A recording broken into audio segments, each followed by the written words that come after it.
నమస్తే, good morning everybody.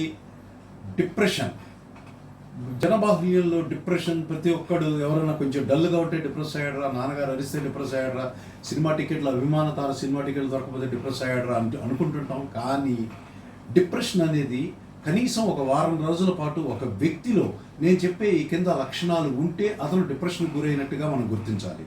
అంటే అకారణంగా లేదా స్వల్ప కారణాలకే అతిగా దుఃఖించటం, బాధపడటం, దిగులు చెందటం, రోధించటం, పనులందు ఆసక్తి కోల్పోవటం, సంతోషాన్ని పొందలేకపోవటం, ఏ విషయం పట్ల ఆసక్తి లేకపోవటం, డల్గా అయిపోవటం, ఉదాసీనంగా అయిపోవటం, నలుగురిలో కలవలేకపోవటం, నేను ఎందుకు జీవిస్తున్నాను, నేను వ్యర్థము, నేను బతికుండటం దండగా, చనిపోతే బాగుండు, ఆత్మహత్య చేసుకోవాలి అనుకోవటం, ఇలా ఆత్మహత్య ప్రయత్నాలు కూడా చేయటం, ఇది ఇత్యాది డిప్రెషన్ లక్షణాలు.